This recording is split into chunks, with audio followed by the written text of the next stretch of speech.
আপনি তো আসিয়ার বোন, আপনি তো যেদিন ধর্ষণ হয়েছে আপনি তো এখানে ছিলেন না? যেদিন ধর্ষণ হয়েছে সেদিন নিয়ে আপনি কিছু কথা বলছেন টেলিভিশনের সামনে, আমরা দেখেছি, সারা বাংলাদেশের লোক দেখছে।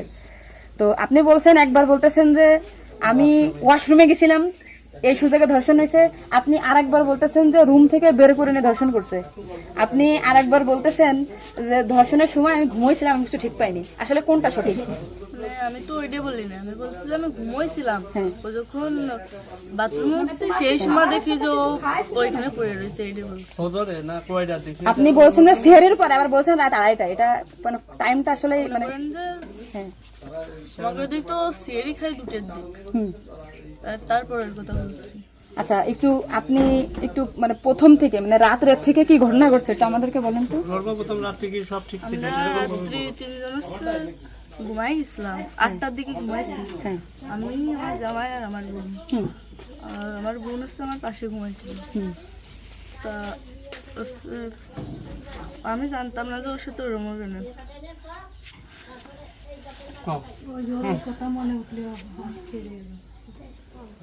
আপনি আসিয়ার বোন, আপনি ওইখানে ওই দিন ছিলেন এক ঘরের ভিতর, আপনার কথা মানে আপনি যা বলবেন সেটাই হবে। এই জন্য আপনাকে যদি ওরা ঘুমের ঘরে কিছু খাওয়াই থাকে আপনি বলবেন যে আমাকে ঘুমের ভিতরে কিছু খাওয়াই দিচ্ছে, আমি ঘুমাইছিলাম, আমি কিছুই জানি না, আমি সকালে উঠে দেখছি এটা।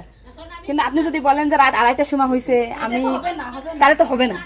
আপনার কথা শোনার জন্য বাংলাদেশের লক্ষ লক্ষ মানুষ অপেক্ষায় আছে যে আপনি আসলে যেখানে ছিলেন, আপনি যেহেতু বোন, আপনার বাড়ি যাই হয়েছে ধর্ষণটা, সেহেতু আপনি তো মানে জায়গায় ঘরে ছিলেন, আপনি যা বলবেন সেটাই হবে। কিন্তু আপনি যদি এরকম ভুলভাল কথা বলেন তাহলে তো আমরা আলাদা বক্তব্য দিতে, আমাদের এখানে যা দিতে না টোটালি কিন্তু তাহলে আপনি তো এই কি মাগুরা নিউজে আছেন না, আমি আছি মাগুরা নিউজে, আমি দৈনিক ঘরের ডাকে আছি। কাদের সাথে মিল না রাখে আসলে আপনার আপন বোন, বিষয়টা সেইভাবেই আসলে বলতে হবে। আর এখানে যে আপনি আপনার স্বামীরে বাঁচাই দিলেন বা আপনার শ্বশুরে বাঁচাই দিলেন এরকম না, কিন্তু এতটা সহজ হবে না। কিন্তু বরঞ্চ আপনার এই আপনি যদি তালটে পাল্টে কথা বলেন, বিবাদ কিন্তু আপনার নিকটেই, বিবাদ কিন্তু আপনার। আপনি এতে ঘুরে বেড়াচ্ছেন, এটা ঘুরে বেড়াইতে পারবেন না, আপনিও কিন্তু ওদের সাথেই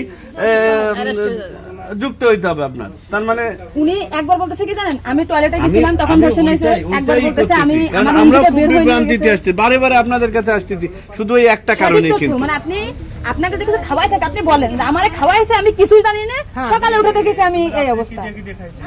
কিন্তু আপনি যদি টাইম উল্টো পাল্টা বলেন তখন তো মনে করেন আমাদের বাংলাদেশের লোকের তো, আপনি সকালে আপনার ঘুম ভাঙছিল কয়টায়, মানে যখন আপনি দেখছেন আপনার বোন তখন কোথায় ছিল?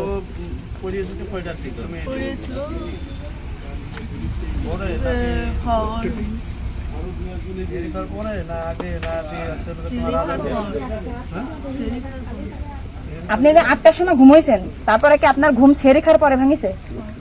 তার ভিতরে আপনি কিছুই জানেন না। আপনি এটা সুন্দর করে এখন যখন বললেন, কিন্তু মাঝে যে কথাগুলো বলেছেন এগুলো তো আসলে আপনি রিল্যাক্স হন, আপনি রিল্যাক্সে বলেন। এই আপনার ভাই, এগুলো আপনার ভাই, আমরা আপনার বোন, আসি আমার বোন, আসি আমাদের বোন, আমি নিজের একজন আছি। আপনি যদি এই কথা উল্টো পাল্টা বলেন, আমরা বাংলাদেশের লোক তো ডিপ্রেশনে চলে যাচ্ছে আপনার কথাই। রাত্রে আপনার ঘুমের ওষুধ খাওয়াই দিছে, এই খাওয়াইছে আপনার কে মনে হয়, কে খাওয়াইছে আপনার ঘুমের ওষুধ? আপনার শ্বশুর না আপনার স্বামী না আপনার শাশুড়ি? খাওয়ার সময় তো আমি আর আমার শাশুড়ি ছিলাম। আচ্ছা, তা আপনার কি মনে হয়, আপনার যেহেতু আপনি ওই বাড়িতে সংসার করছেন, আপনার মনে হয় কে খাওয়াইছে আপনাকে, মানে আপনার শাশুড়ি না আপনার শ্বশুর হতে পারে? আমার শ্বশুর তো খাওয়ার সময় থাকে না, আমার শাশুড়ি তো থাকে। তাহলে আপনার কি মনে হচ্ছে আপনার এই ঘুমের ওষুধ আপনার শাশুড়ি খাওয়াইছে? কিন্তু আপনার শাশুড়ি যদি খাওয়াই থাকে তাহলে ধর্ষণটা আপনার শ্বশুর কিভাবে করলো? মানে ওনারা তো সবই জানে। তা আপনি কি এটা কখনো কি মিডিয়ার সামনে আগে বলছেন যে তাহলে তো আপনার শাশুড়ির 3 দিন বাইরে থাকার কথা না, সবার আগে তো উনি অ্যারেস্ট হওয়ার কথা? আপনি কি এটা আমাদেরকে জানাইছেন, সোশ্যাল মিডিয়াতে জানাইছেন শোনা? এই যে আজকে আমরা হয়তো জানতে পারলাম যে আপনার ঘুমের বড়ি যে খাওয়াইছে বা ওষুধ খাওয়াইছে এটা আপনার শাশুড়ি খাওয়াইছে, তাহলে তো এটা পরিকল্পিত না, মানে পরিকল্পিত ছিল ওদের আগে থেকে। আপনার কি মনে হয়? মানে ওইটা আমার সাথে আর কথা ছিল, কিন্তু আমার সাথে পাইনি বলে আমার, মানে আপনার শ্বশুরের বা আপনার শাশুড়ির আপনার সাথে কোনো কিছু রাগারাগি বা কোনো কিছু আছে নাকি, বা কোনো টাকা পয়সা চাইছিল দেননি, এরকম একটা ক্ষোভ বা রাগ এরকম কিছু আছে নাকি যে আপনার সাথে আমাদের কাজ করছে? আসিয়া আপনাকে কি বলছিল যখন আপনি তখন আসিয়া আপনাকে কি বলে গেছে? আর ভাইয়া আছে দরজা খুলে দিচ্ছে, তারপর বলছে আমি তো ঘরের ভিতর ছিলাম, তাহলে আমি কিছু টের পেলাম না কেন? বলছে কি আমার হচ্ছে ঘরের বাইরে নিয়ে গেছে। এরপর থেকে তো আসিয়ার জ্ঞান না মানে ওইটুকু সময় ও অস্থির হয়ে যাচ্ছিল, আর তখন আপু আসছে বাইরে, আপুর বাসা মনে হয় বাইরে না? আমার বাসা যশোরে, আমি যশোর থেকে আচ্ছা, আমি শুধু ওনার একটা ভিডিও দেখে আসছি যে উনি উল্টো পাল্টা কথা বলতেছে, এই সঠিকটা জানার জন্য। সঠিক কথাটা বলেন বলেন। আমরা ঘুমাইছিলাম, 8টার পর পরে আমি ঘুমাই গেছিলাম, আর বোনও আমার সাথে ঘুমাই গেছিল। তারপর এর মধ্যে কিছু ঠিক পাইনি, কিন্তু দৈনিক সেরি খাওয়ার জন্য সবাই ডাক দেয়, কিন্তু সেদিন সেরি খাওয়ার জন্য কেউ ডাক দিছিল না। একদম সেরির পর উঠছি, সকাল হবে সেই সময় উঠে দেখি ও মেঝেতে পড়ে রয়েছে, দরজা খোলা ছিল। তা আমি ওটা বাথরুমতে এসে দরজা আটাইয়ে ওটা উঠেছি, উঠে বিছানার পরে রাখছি। মানে জ্ঞান হারাইছিল না ঘুমাই পড়ছিল জানি না, কিন্তু নাড়াচাড়া লাগার কারণে উঠে গেছিল। উঠে করছে আপা আমার অনেক কষ্ট হচ্ছে আর জ্বালা ঘোরা করতেছে। আমি বলছি ফ্লোর করে পড়ে রয়েছে, এর জন্য ওর ওরম হয়েছে। তারপরে ও ঘুমাইছিল না কি জানি না, আমি কাছে চুপ করে ঘুমাই পড়। তারপরে আমি ঘুমাই গেছিলাম, সকালে ভোরে 6টার দিকে ও কাছে কাঁদতেছিল আর বেগে বেগে নিঃশ্বাস নিচ্ছিল।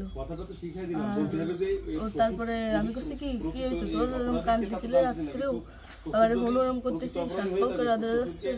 তো তারপরে করছে মানে তাহলে আমার সাথে এরকম করছে, আর হচ্ছে ভাইয়া দরজা খুলে দিছিল। তো আমি করছি আমার এই ঘরের ভিতরে এরকম হলো, আমি তো কিছু টের পেলাম না। তো করছে আমার ঘরের বাইরে নিয়ে গেছে। আপনাকে একটা ছোট প্রশ্ন করি, কিন্তু আপনি এর আগে তো টেলিভিশন থেকে আপনি ইন্টারভিউ নিয়েছে, আপনি বলছেন যে রাত 8টার দিক হয়েছে আনুমানিক, তারপরে এই হয়েছে, আপনি মানে এই মাঝের এই কথাগুলো তো আপনি জানেন না। সুন্দর, এখন আপনার কথা ভালো লাগছে, আপনাকে থ্যাংক ইউ। এই যে মাঝের যে কথা বলবেন এগুলো আপনি কেন, মানে ভয়ে বলছেন নাকি ওদের বাঁচানোর জন্য বলছেন? আমার তো ভয় দেখানো হয়েছিল। মানে কথাগুলো যে বলছেন এটা কি আপনি একটু শিখাই দিয়েছেন নাকি আপনি নিজের থেকে বলছেন? না কেউ শেখায়নি। তাহলে আপনি নিজের থেকে মাঝের যে কথাগুলো আপনি স্কিপ বলছেন, এটা তো আপনার বলা তো অন্যায় হয়েছে। তাহলে আপনি নেক্সট টাইম, মানে আমরা খুব মানে আমি আপনার ভিডিও 100 বার দেখেছি, 70টা জানা জানি। আজকে দেখেন আমি যশোর থেকে আইছি, আপনাদের ওই বাড়ি গেছিলাম আমি, ঠিক আছে? মনে করেন ভয়তে সবকিছু উল্টো পাল্টে গেছে। এক কথায় মানুষ সবসময় বারবার জিজ্ঞাসা করে মাথার ভিতরে উল্টো পাল্টা হয়ে গেছে। আচ্ছা ঠিক আছে আপু, শোনা আপনি নেক্সট টাইম থেকে আপনি এই সঠিকটা মানে এই যে ঘুমাইছিলেন সকালে এটা হয়েছে, আপনি এটা বলবেন। কিন্তু মাঝের কথাগুলো আপনার এক্সট্রা বলার দরকার নেই, বললে আমরা বিভ্রান্তি হয়ে যাই। ঠিক আছে, যাক এখন বুঝলেন তো কাহিনী।